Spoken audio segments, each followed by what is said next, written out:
The very word secrecy is repugnant in a free and open society. And we are, as a people, inherently and historically opposed to secret societies, to secret oaths, and to secret proceedings. We decided long ago that the dangers of excessive and unwarranted concealment of pertinent facts far outweighed the dangers which are cited to justify it.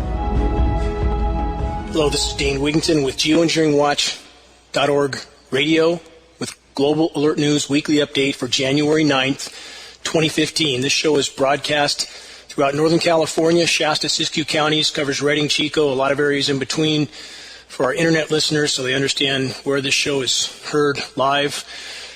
This week there's a lot to cover. As always, headlines are coming in more fast and more furious all the time.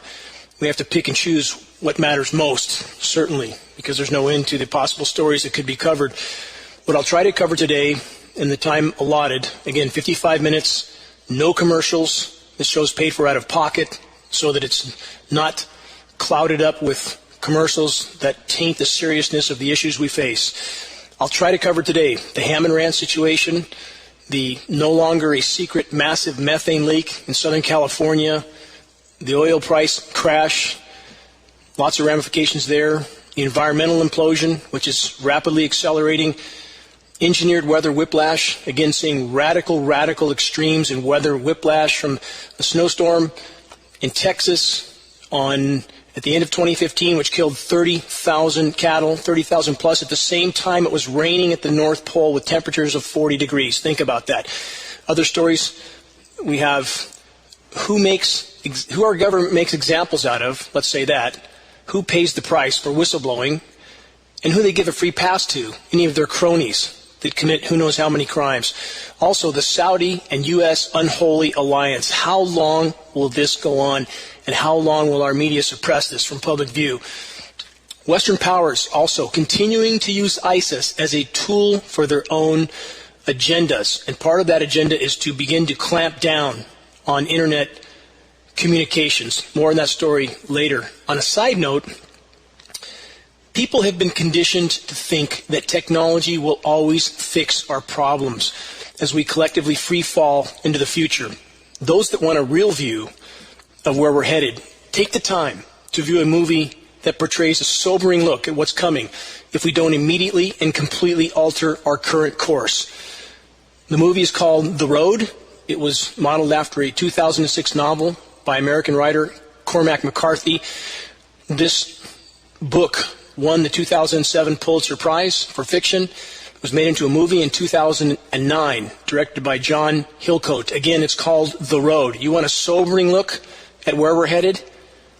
Sit through that movie and see how sobered you are by that portrayal.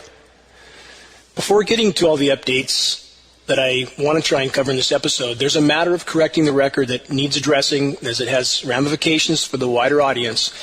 For the information of internet listeners, again, KQMS Radio is the broadcaster for GeoEngineering Watch Radio, Global Alert News. That's my program. KQMS is the primary station in Northern California, as I stated, Redding, Chico region. The radio show that immediately follows my show on Saturday mornings, my show being Global Alert News, is called Freedom in Action Radio. Last week's Freedom in Action show had a guest host, a man by the name of John Laws, whom I've never met. But Mr. Laws, in his own words, felt the need to go on a rant about what he termed as, quote, Dane Wigington's fear-mongering. Unfortunately, Mr. Laws didn't have any actual facts to substantiate his accusations. I'll try to supply some of those facts for John in a moment.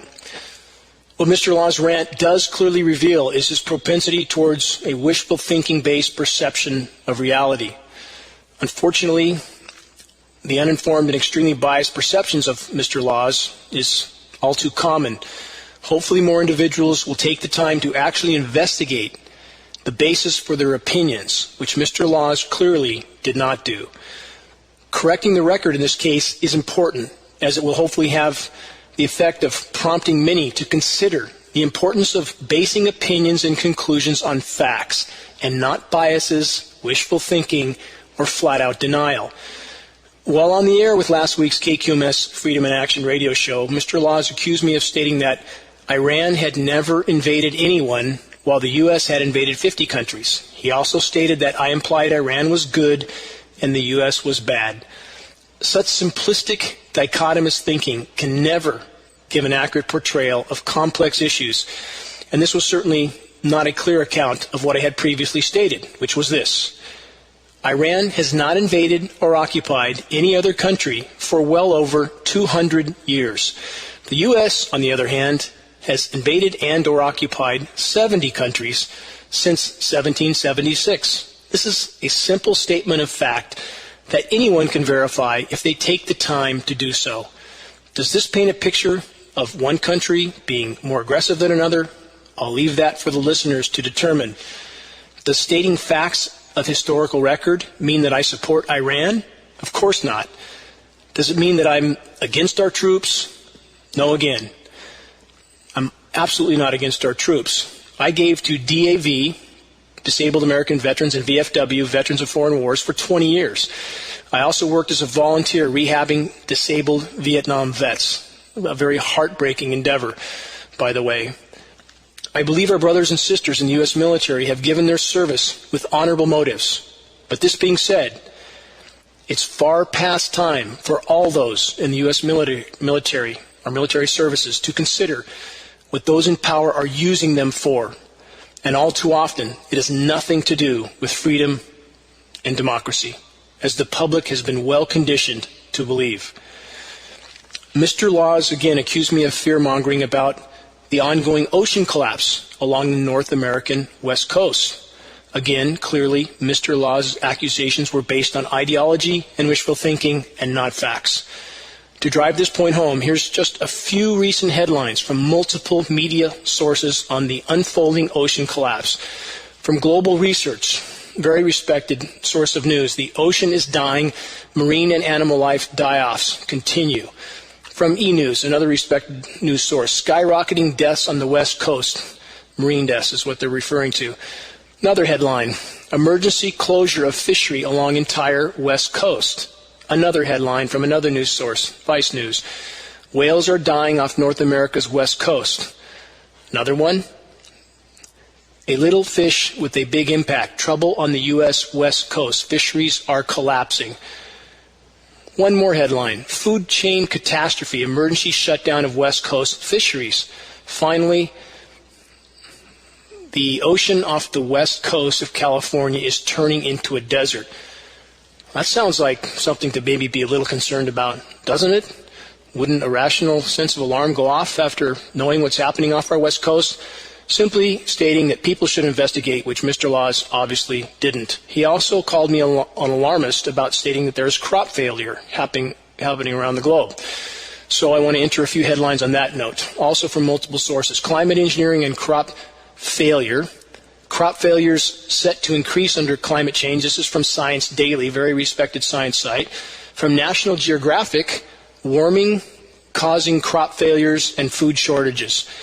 From another news site, we have climate change will lead to more crop failures. And another headline from Scientific American, most have heard of that news source, deadly heat waves, flooding rains, crop failures. Well, sounds like John didn't do his research on that one either. He also accused me of falsely stating that the storms that pass over the Northwest no longer have much organization to them. This is simply a fact. We don't have the winds that we had historically. I've lived here for 15 years, and the patterns are completely different. And anyone who's lived here for a very long period of time, who's observant at all, would certainly take note of this. We don't have dying trees and empty reservoirs for no reason. And we have a lot of cloud cover. This is undeniable fact. This is what got me on the study of the climate engineering issue, because I have a background in solar power, which requires sun.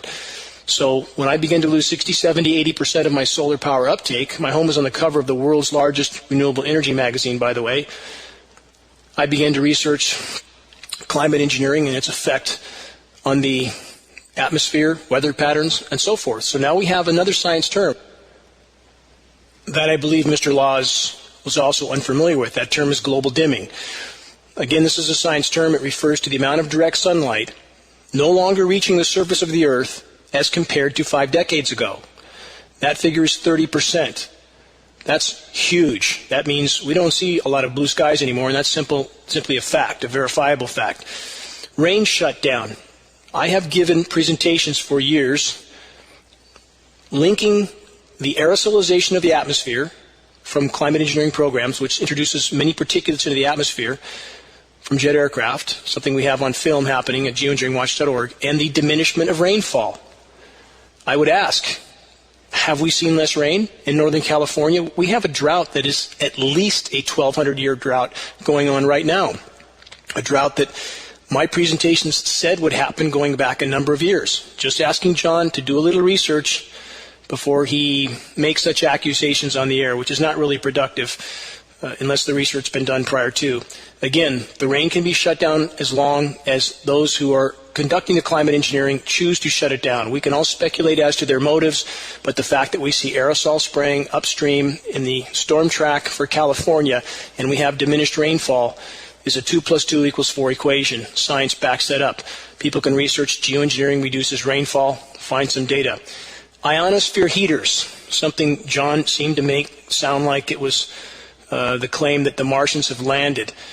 Now, he clearly didn't do any research on that either. So let me bring in 2 quotes from the History Channel. Maybe some people would consider them reputable. Electromagnetic weapons pack an invisible wallop hundreds of times more powerful than the electrical current in a lightning bolt. One can blast an enemy with missiles out of the sky. Another could be used to blind soldiers on the battlefield. Still another to control an unruly crowd by burning the surface of their skin. If detonated over a large city, an electromagnetic weapon could destroy all electronics in seconds. They used directed energy to create a powerful electromagnetic pulse. To continue with this theme from the History Channel again, directed energy is such a powerful technology it could be used to heat the ionosphere. Mr. Laws, you might want to research that again. To turn weather into a weapon of war. Imagine using a flood to destroy a city or tornadoes to decimate an approaching army. In the desert, the military has spent a huge amount of time on weather modification as a concept for battle environments. If an electromagnetic pulse went off over a city, basically all the electrical things in your home would wink and go out, and they would be permanently destroyed.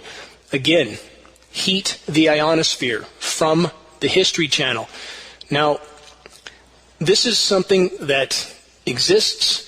The technology and the data on that technology is real. One example of an ionosphere heater is HAARP, which most people have heard of in Alaska. It can transmit 3.5 billion watts of power into the electrically charged ionosphere, causing an electrical chain reaction which heats the ionosphere to as much as 15,000 degrees Fahrenheit.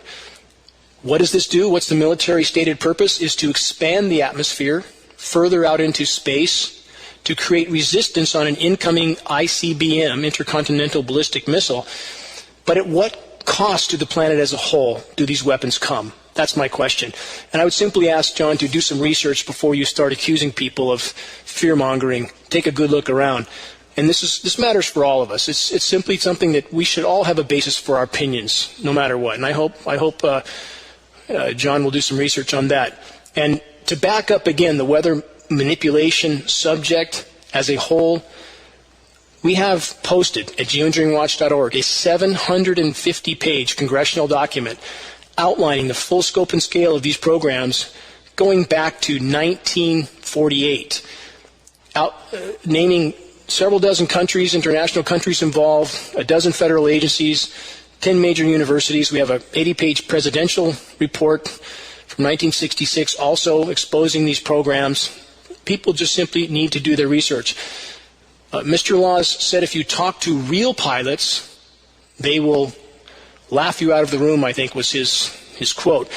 Mr. Laws, we have real pilots in this area who are not laughing. In fact, they're testifying to this issue being real.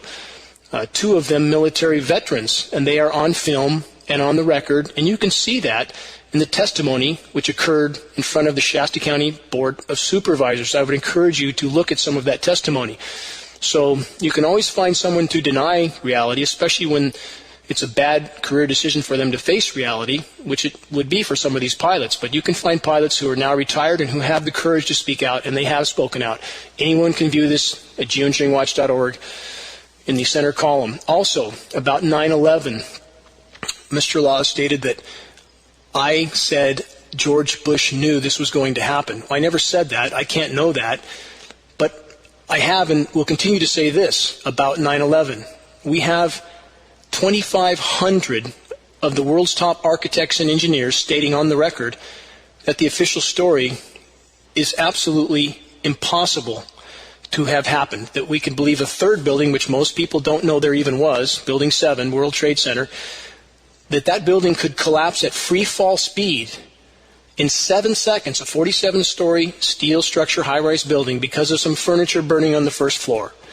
Now, anyone who believes that story, you need to seriously recheck your reality. All I've ever asked is for people to take a look at the 9/11 Architects and Engineers for Truth page, examine their data, and you'll be shocked. And I think Pete Peters, who is the normal host of the show that John Laws was on, has examined that data, and I hope Pete might chime in on what he has seen, because he has watched that whole film.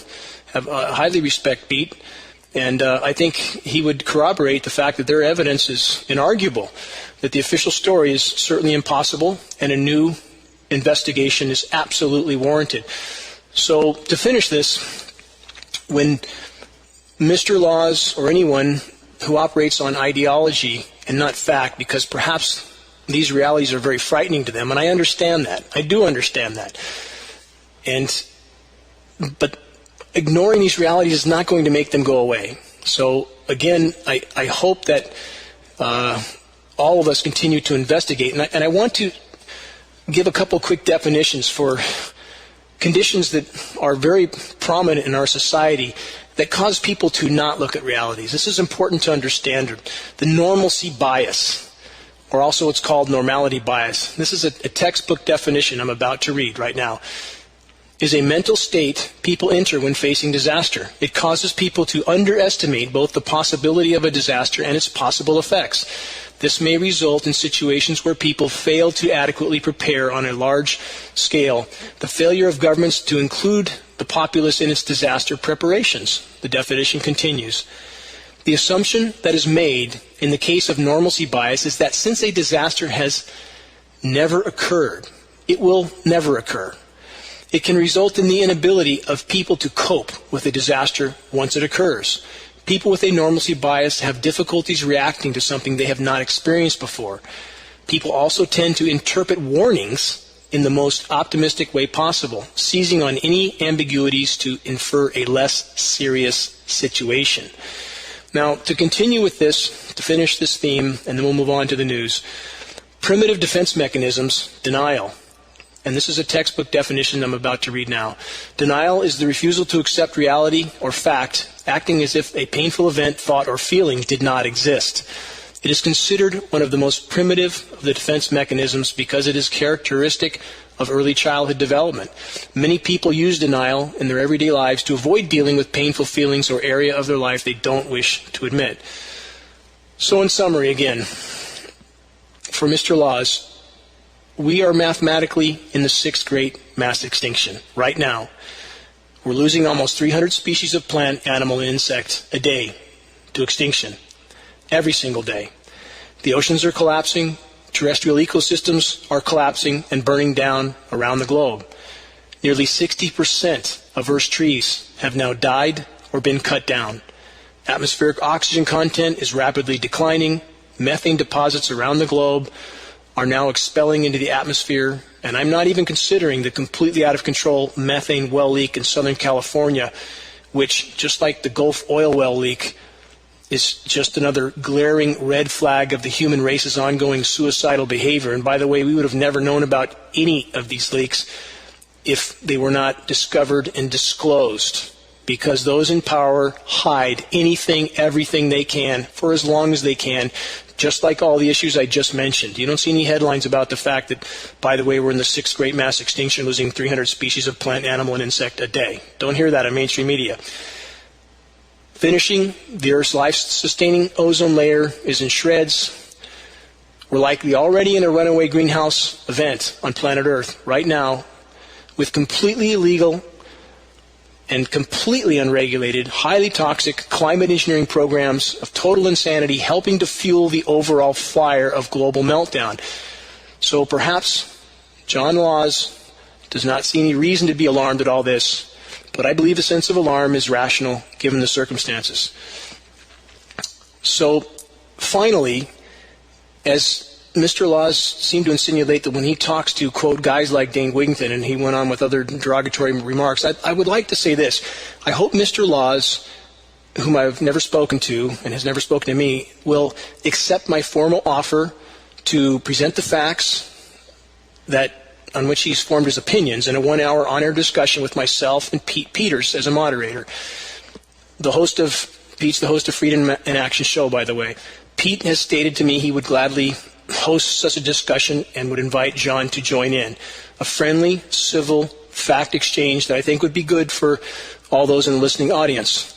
It's imperative because, aside from all the issues I just named, for everything we face, again, it's important for us all to have a factually verifiable reason for our conclusions, and not just to march forward into life and into the dark horizon that we now all face on ideology. If we do that, we're missing the point. We're missing the point. We all have a responsibility, again, to find out what's really going on, to get real, tangible, verifiable dots to connect to form a clear conclusion. And I think a 1-hour exchange of information for the listeners on KQMS would be very beneficial to all. So I hope that Mr. Laws accepts that invitation. Back to the bigger picture. Again, the rapidly worsening global weather whiplash, it continues with climate engineering, the elephant in the room, making the entire situation far worse. As I mentioned earlier again, the last week of 2015, 30,000 cattle die from a snowstorm in Texas where we've had record heat until recently, while it was raining at the North Pole. And again, this is a story media doesn't cover, so it's up to us to look for this data. Mainstream media is doing their absolute best to make it seem as if the reservoirs in California are filling up. This is a lie. It's a lie in regard to Shasta Lake because it's in my backyard. I stare down on it. I'm the last residence before a vast expanse of wilderness heading north toward Mount Shasta, and I look right down on the lake, and it hasn't really moved. It might have statistically come up a few feet, but it's not visible from here yet, and yet all these headlines seem to make it seem like we've had all this rain in Northern California, and I realize some pockets of heavy precipitation have fallen, and that provides all the photo ops for the Weather Channel, who's owned by the power structure, by the way, Bain Capital, Blackstone. All these weather agencies are owned by the same powers that are connected to the military-industrial complex and the geoengineers, so they all have their script, their narrative. And on that note, by the way, for our local weather forecaster, Chief Meteorologist Mike Kruger here in Shasta County, I would also like to extend a friendly invitation to Mr. Kruger to debate the issue of climate engineering on air, perhaps Pete's show or my show, to state why he thinks it isn't happening, which he apparently has taken this position. And an exchange of facts, I think, would be very beneficial to the listening audience who is beginning to wake up to the fact that something is very wrong with the weather, with our skies, and is starting to look at some of the data that corroborates these programs are going on. And I think as our local chief meteorologist, I would hope Mr. Kruger would be willing to address the population. So I'd like to extend a formal invitation to him as well. So the moisture moving over the far north of California has still been dismal overall. Again, it's very different than historical deluges that we would have, especially in the largest or second largest El Nino ever recorded, depending on the study you look at. It tends to just drip and drizzle now on the east side of the lake. And we do have a certain amount of precipitation adding up, but we don't have the deluges. And this is just a simple fact. It's a very measured and moderate rainfall. And this is exactly what we would expect when the atmosphere has been saturated with tiny nanoparticulates, which are what the geoengineering patents call for to be distributed from aircraft. And those tiny particulates dictate the size of the condensation nuclei, the size of the drop that falls. So this is not a uniform condition. You can always have variances, but again, what we see happening is exactly what we'd expect with these programs going on over our heads day in, day out. Now, where the media headlines on things that I just described that don't exist, if for example, that we're at record low ice at the North Pole for this time of year, we just had rain in the North Pole in the middle of winter, 40-degree temperatures, who wouldn't be alarmed by such unprecedented circumstances? I think any of us should rationally be alarmed. It's the logical mental state to feel alarmed, at least enough so to take action, to try to shine the light on these issues. So in the continental U.S., again, with this freak snowstorm in Texas that just ended the warmest year ever recorded on our planet, second warmest year ever recorded in the United States, which again, you wouldn't know by all the media coverage of the Boston snowstorms we had last year. This is all part of confusing the population as to what's really going on with the climate, and which is also connected to trying to hide the climate engineering programs as long as possible. But truly at this point, there's nothing natural about our weather. Now, we also have, with the engineered snowstorms, that's a term that a lot of people will want to run for cover. They can't imagine, how could you engineer a snowstorm? It's through chemical ice nucleation. And I would challenge the listeners on KQMS to search that term, to also search the fact that the Chinese government has long since openly announced that they were engineering snowstorms. And those who don't believe any of this, again, is happening, or even possible, all I ask is search this online. Even Fox News covered the Chinese engineering of snowstorms. Again, to elaborate on this process of chemical ice nucleation, think of your first aid kit that has an ice pack in it that can sit on a shelf for 20 years at room temperature. And you mix those chemicals together, you have ice instantly. These are chemicals that cause what's termed a endothermic reaction. It causes ice to nucleate at a much higher temperature. And these elements and chemicals are in fact being sprayed over cells of moisture around the globe constantly at this point. We have patents for this. One patent assigned to NASA called chemical ice nucleation for weather modification. Again, simply asking people, look this up. If these kinds of things don't alarm us, then we're asleep at the wheel, truly.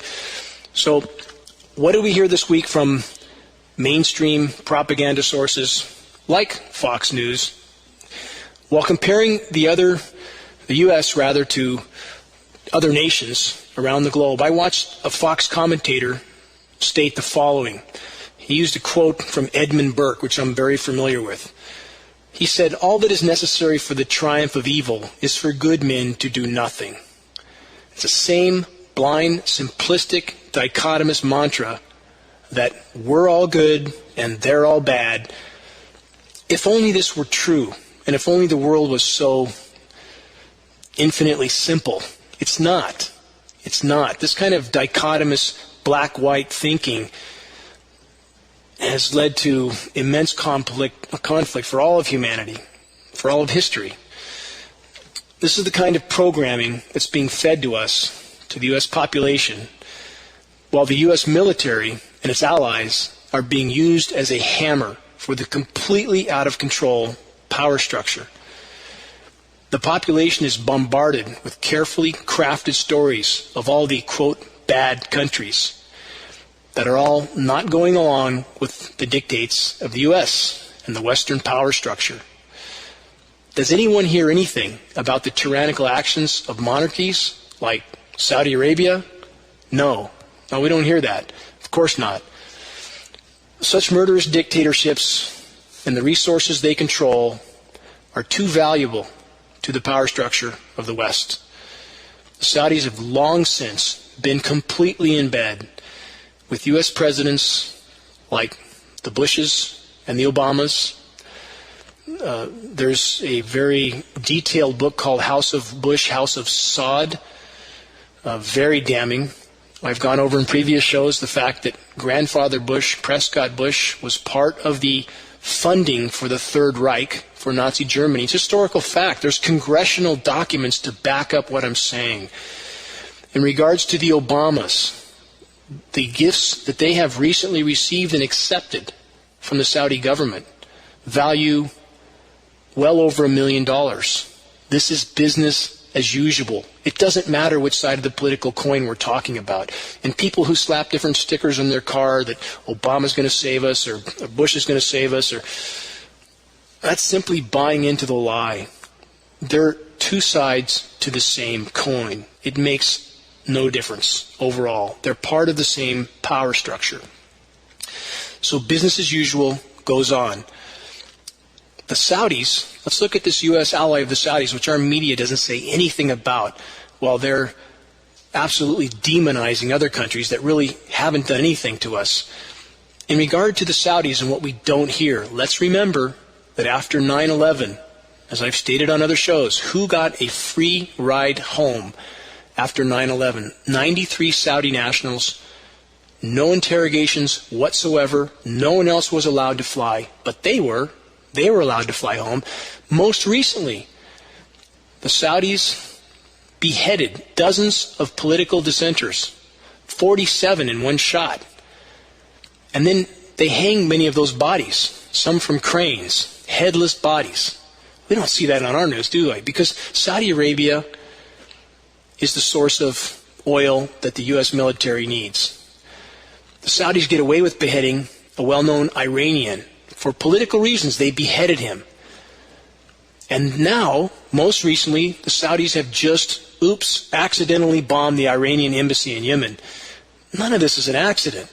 They are pushing, prodding, poking, trying to get a conflict started because the U.S. government, in many ways the Saudis, because those two are joined at the hip, are pushed further and further into a corner with very few cards left to play. As the biosphere collapses, as oil prices collapse, as economies collapse, and they will. You can quote me on that, they will. You cannot have an economy without a functioning, intact biosphere, and we do not have that. We don't. So all these quote-unquote experts, these economists that look at charts going backwards and make all their expert predictions going forward, it's all a monumental house of total deception and total lies. So after, of course, continuing their ruthless and illegal campaign of bombing and murder of innocent Yemenis, I'm speaking about the Saudis right now, innocent Yemeni civilians, mainstream media doesn't cover it. This is normal. Doesn't cover it. So we're back to what I stated earlier. We and our allies, which includes Saudi Arabia, are good, and they, meaning anyone who doesn't bow to the dictates of the U.S., are bad. And that kind of dichotomous thinking, again, is going to finish our journey into total extinction, near-term extinction. People need to wake up, understand the world is a bit more complex, and start looking at facts. So this is the kind of numbing propaganda that's being pumped out to the public from mainstream media. All the while, again, while the planet's life support systems are imploding, what did Fox News switch to after the, quote, "we are good, they are bad" mantra that I mentioned earlier? They went to a 10-minute spot on Bill Cosby and his infidelities. Imagine that.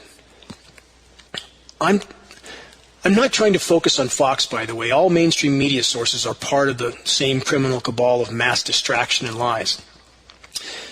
But we won't hear about any of the harbingers of biosphere collapse that I've mentioned again and again in their episodes.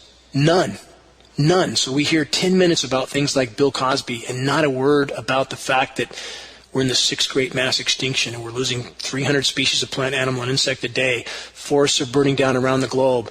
We've lost 55% or more of Earth's trees. Global oxygen content is plummeting. We have all sorts of catastrophes converging on us at once. Not a word. No, Bill Cosby and his infidelities. Now, to go back to some of the stories I mentioned at the beginning of this show, the Hammond Ranch situation.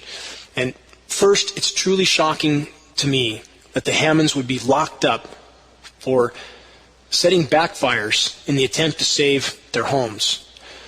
Now, how many backfires have state and federal agencies started that went completely out of control, causing immense amounts of damage? How many? I have my own experiences with CAL FIRE, and there's a lot of good people with CAL FIRE. No question. I don't deny that. I know people there I highly respect. But like any large agency, they have their problems as well. And I don't think the Hammonds should be responsible for what they did. It's a draconian penalty that's been laid on the Hammonds. And likewise, one experience I had with CAL FIRE, when they were doing fuel modification along Backbone Road where I live, it was dry, it was windy, and that particular crew, as I went out to operate a D6 dozer to do some clearing and maintenance road building on my own land, I stated to them that I thought it was quite harsh conditions to be burning material there along Backbone Road, and they felt that this particular crew felt I was mistaken about that. 2 hours later, I saw the plume go up. They lost it, burning a section of my own land that was that I'd spent a lot of time maintaining and trying to thin the understory and so forth. And I went cross-country on a dozer to try to get to this fire, to cut it off before it proceeded into much larger areas of my property. And I got there in time to engage and cut a line around that fire, and we stopped it from progressing while they were trying to gather resources on the ground to help. Now, it's unfortunate that that happened, but when you're working in situations like this and you have emergencies, things happen. I understand that. I wasn't angry at the CAL FIRE people. And again, I'm grateful to them for other situations where we've had a lot of fires in our area, and I feel that those reputable people in this organization have done a lot to try to keep our area from going up in flames, and I'm grateful. But I'm simply stating a lot of this kind of thing happens. And we know in the case of Forest Service, which is a whole other animal, in the case of Forest Service, we have an incident north of my home that there was about a 10-acre fire burning on timber company land, and operators with dozers there wanted to put that fire out, but Forest Service officials said no. You can't touch anything that progresses onto federal land. So because of their bureaucracy, they would not allow this fire to be put out. This happened 2 years ago. So that fire turned from 10 acres to 70,000 acres, burning immense amounts of private land with it. Did anyone get punished for that? No one got punished for that. And in fact, in case of federal agencies, I know CAL FIRE tries to operate from a common sense standpoint, and I haven't really seen that with the federal agencies. I haven't, and if it's the federal agencies that are now putting the Hammonds in jail, is that just? That's what I'm trying to say. If we have a circumstance which I just named where federal officials stopped the fire from being put out at 10 acres that then burned 70,000, why aren't they held responsible? That's my point. So although I appreciate, again back to the Hammonds, although I appreciate that there's people there trying to take a stand for the unjust penalty toward the Hammonds, I would also say that guns should never have been brought to this scene. Never. You don't put a fire out by pouring gas on it. And to further provoke the possibility of an armed conflict with official agencies would be an absolute tragedy. The sheriffs and local law enforcement are not our enemies. We must not make them so. Those at the top of the power structure are doing their absolute best to divide us on all fronts. We're in a grand game of chess, as I've outlined in other shows. That's exactly what's happening now. We must play with caution and wisdom. The whole gun rights narrative is in the same category. So many are being pulled into this divisive issue. First, what's wrong with background checks? Nothing. I would ask, is it hard to acquire a firearm if you have a clean record?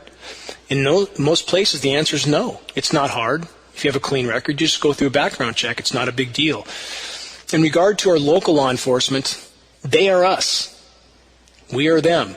We need to remember that. Let's do all we can to unpolarize the situation. My own experience with Shasta County Head Sheriff Tom Basenko have been very amiable. Going back 6 years, when I asked our head sheriff Tom for an appointment to discuss some critical big picture events and factors and concerns that I felt would be unfolding in the coming years, many of which have already now occurred. Sheriff Bosanko generously gave me a full hour of time from his busy schedule. I don't take that for granted. Though no agency is without its flaws, I recognize that. Tom Bosanko and others from the Sheriff's Department have always done their best to provide protection and law enforcement, at least from my perspective. Now, one incident in particular, I live out in the wilderness, and there are Mexican drug cartels that were here in our area when I was the only resident here, and I had a number of run-ins with these cartels with no help. I mean, just myself, and that wouldn't have gone on very long without a bad ending. So the Shasta County Sheriff's Department provided a tremendous amount of support in that regard. I mean, those problems are over for me. I couldn't have asked for more from them. So again, these are our friends, our neighbors, and we need to remember that. So we need to build bridges with them at a grassroots level, not to burn bridges. So you don't show up at something like the Hammond situation to try to support them and point out that they have a very unfair sentence put on them for starting a backburn. You don't show up like that with guns. That's the wrong move. I hope the situation is resolved quickly. I'm all for people going there to support the Hammonds, but not with firearms. Definitely not the right direction. So in regard to, again, all of the challenges we face, it's imperative at this very, very critical time with the power structure that's totally out of control. We, the people, need to put aside our personal pursuits of pleasure in order to do some solid investigating as to what's going on in the world around us, in order to understand just how dire and immediate the converging catastrophes are, which we all collectively face. So many people are focused on so many activities and concerns that don't mean anything in the big picture context at this time. The ship is sinking and we're all on it. Those that don't believe that, you will soon, as I've stated before, and I stand on that. The human race is suicidally addicted to industrialized society. There's no question about that. Nobody wants to wake up from the illusion. Addicted to false narratives, unformed ideologies that are leading us all to constant division and certain near-term mathematical total extinction if we remain on this course. Humanity believes it's much more intelligent than it actually is. The worship of this technology god has pushed us beyond the brink already. When will the wake-up occur? We're passing peak everything. The planet can't sustain more abuse. The reckoning, it's here. It's here now. It's not off on the horizon. It's kicking the door in right now. And even at this late hour, every source of information, this is important to remember and understand, agencies, media, all of them are performing their assigned tasks of keeping the masses pacified and ignorant of the facts and calm until the last possible moment. The power structure does not want a stampede of awakened people to wake up to what they have done. And they will try to hide everything as long as possible. And the masses, unfortunately, have so far been all too willing to remain in their self-induced coma. Unless or until the population decides to open their eyes, those in power will continue to use their self-constructed tools like ISIS to terrorize and control public opinion and behavior. And I would ask, does anyone truly believe that the U.S. military alone couldn't deal with ISIS any time they were actually allowed to do so? Does anyone really believe that a bunch of Toyota pickup truck driving tyrants, and by the way, those pickup trucks were provided by the Pentagon, as we have proof, and anyway, does anyone believe that our military could not deal with the expansion of this cancer if asked to do so? I don't believe that. The U.S. military is the most efficient, organized, powerful force on the planet, period. There's no arguing that. Again, I don't agree with what they're being used for in many cases, and I hope they wake up to what they're being used for, but there's no question what they should be being used for is to stomp out something like ISIS. But instead, We know, and we have the facts to back this up, that ISIS was actually spawned, fueled, funded by the U.S. As I've stated again and again, I want to drive this point home because they're going to continue to use this ISIS threat for many, many parts of their agenda, which I'll get to in a moment. And if the U.S. military was truly allowed to, I would never be convinced that they couldn't go in there and take care of ISIS in a flash.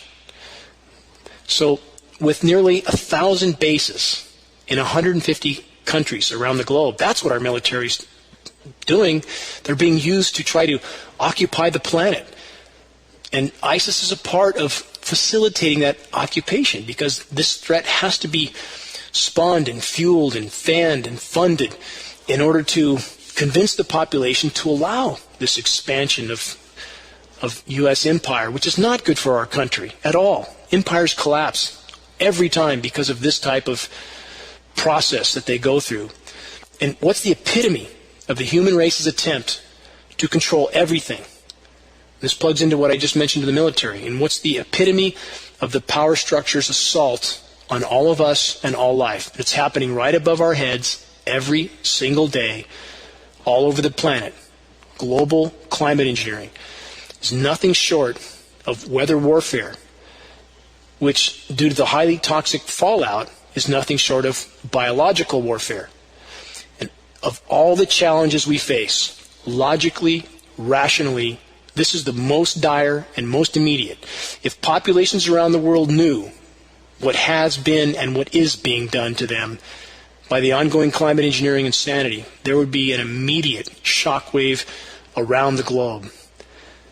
The curtain of criminality would be pulled back, which would expose the power structure and their endless list of tyranny once and for all. People have no idea the degree to which they live in a lie, the reality they have seen and their perceptions of what the government's about and what its true goals are completely baseless because of the propaganda they've been fed for so many years.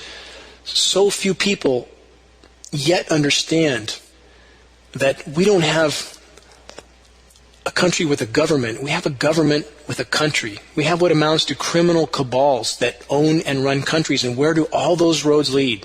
Who's really in power? Those who print the money. That's who's in power. All these other figureheads are simply puppets in the play. That's all. And many of the conflicts that are going on right now around the globe are about resources, and they're about who gets to print the money. It's about the dollar as the global reserve currency. As I've stated in other shows again, Saddam Hussein wanted to disconnect from the dollar for trading in oil. The power structure couldn't allow that. He was taken out. Same with Gaddafi. Same's going on with Iran. Iran wanted to start an oil bourse to trade in non-dollar denominated currencies going back as far as, I believe, 2003. And that's when the saber rattling started toward Iran. Because the central bankers can't allow that. They have to be able to print as much money as they think that they need to do whatever it is they want to do. So it's important, again, for people to understand that the converging catastrophes we face around the globe are not simple. They're not black and white issues. They're complex. And one must do a bit of investigating to understand these issues, to have an opinion, going back to the beginning of the show, to build opinions based on verifiable facts and not groupthink, not herd mentality, not ideology. Because that kind of thinking leads one place, and it's a very dark place. And we're there right now, and we need to change that direction immediately. What's the biggest leap we could take in the right direction? We're through the guardrail, and our lives are going to change soon. At best, they're going to change radically. Because the damage that's been done to the planet, the biosphere, the amount of overreach from civilization is past the point of no return. So that being said, we're in for a rough ride at best. But what's the best leap we could take at this late hour? An important leap, one that matters, one that's worth fighting for. The single biggest issue we could expose is climate engineering, because that's the greatest threat for all of us. If you can't walk out your door and breathe in without sucking in toxic heavy metals that are reducing your ability to think, reducing your memory, making you sicker, giving you respiratory issues, poisoning your soils, poisoning your waters, diminishing your rainfall, destroying your ozone layer, what could be a more important battle than that? And this is all going on, by the way. For anybody in Northern California or other places, drive around the parking lots and look at the trees with the bark burnt off the sun-exposed side. This is not normal. It's not natural. This is absolutely a result of a completely shredded ozone layer, which you can feel in your skin. The sun is incredibly hot. And we know the UVB radiation is off the charts as a result of climate engineering because we're metering it. We have very expensive meters. We've been metering it. We know UVB is about 1,000%, 10 times higher than it should be. And for those there's always people who can come up with an excuse for anything to try to explain it away and diminish the importance of it. So we hear from people on the burnt bark of the trees in the parking lot, oh, that's just from the windows on the cars or the blacktop. Well, how come it wasn't like that 10 years ago then? Why not? Is there something different about the cars, something different about the blacktop? And even more importantly, why are the trees in the forest where there's no blacktop, no windshields, why are they burnt to a crisp on the sun-exposed side also? So think past the herd think, or the group think or herd mentality, quick excuses to try to explain things away. Think for yourself. So now we have the GeoEngineering Watch legal team is moving forward. I just posted on this. It's under recent and top stories at geoengineeringwatch.org. We have a legal team with 8 U.S. attorneys, 3 Canadian. A Washington, D.C. PR firm has been hired. This firm has represented organizations like National Geographic. They are already hired. They're working at this cause right now to help us with the exposing of the ongoing legal effort to try to shine the light on this biggest of all untold stories, which is global climate engineering. And those who want to help with this critical effort, these attorneys are working pro bono as hard as they can, but we still need resources to keep them going. There's a 501c nonprofit to help this legal effort, to help expose climate engineering, which is radically affecting each and every one of us in more ways than I could even begin to go into right now. But there's a 501c3 held by one of the attorneys that will be used to help this legal effort. If anyone wants to help with that, they can go to geoengineeringwatch.org and find this post under recent or top stories, and there's links there that will lead you to where you can help with that effort.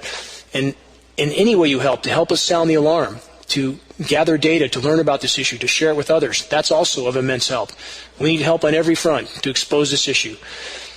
Exposing and halting climate engineering is, again, the single greatest leap we could take at this late hour in the right direction. For those who listen to Global Alert News on KQMS, consider this. If we truly care about our children, and searching for the truth is not an option, it's an obligation. One final headline to consider with everything I mentioned above about the ISIS creation and being used for a tool by the power structure. Here's a headline from January 7th that we should all think about and be very concerned about. Tech executives and U.S. officials to confer on, quote, militants' social media use.